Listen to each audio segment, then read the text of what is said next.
mean by that is we literally went from the first day where I was almost run over by two monster trucks, and these people knew. This was actually when we were in Houston.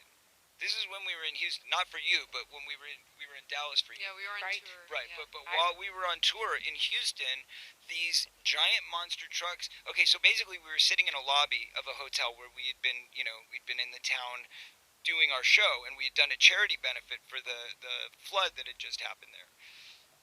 So we were, it was the whole Houston Strong thing, and we were trying to like basically raise money for that.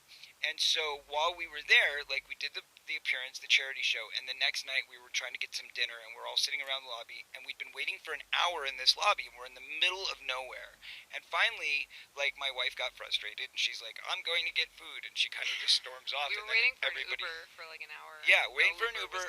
Uber wouldn't come. Crazy. Waiting for a taxi, taxi wouldn't come. So that means people knew we were there. They knew exactly where we were because we were sitting in the lobby for an hour. So everybody had a read on our location. And for some reason, ironically, no taxi and no Uber would come, which I found very, very odd. Okay, so that forced us to walk out into the street. We told them what restaurant we were going to, so they knew exactly the path that we were going to be on. Okay, and as we were crossing that street, two giant monster trucks with giant bars of lights on top of the trucks. I mean, and these things were huge, like the kinds you see like in the videos where they're like crashing over cars and stuff. And these two trucks are coming side by side, parallel with each other, as we're walking across the street.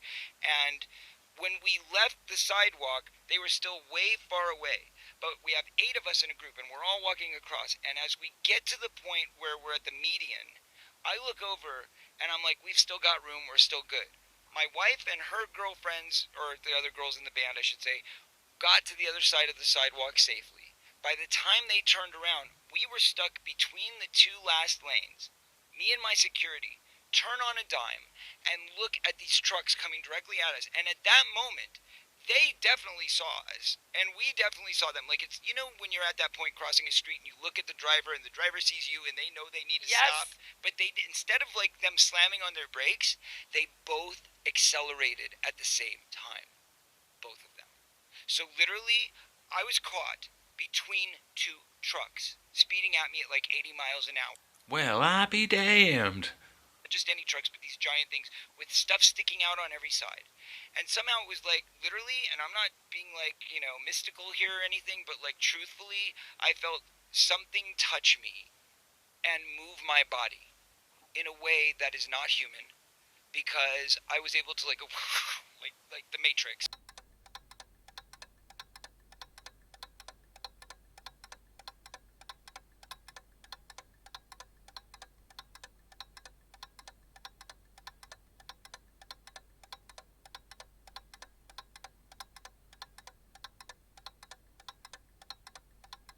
And dodge, like a spirit guide.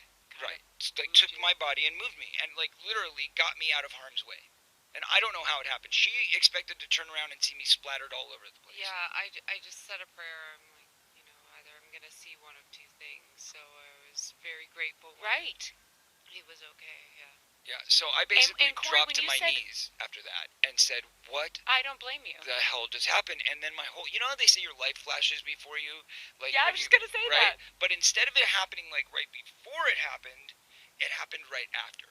So it was like, in the moment, I was in the zone. I dodged the trucks, and then I jumped, okay? Like train dodge, dig it, from Stand By Me, Right, except right. this was much more real. So And reality sets in as to what happens. Right? And so, I mean? and But so I do all of a want to sudden ask it you, came who's flooding the, to me.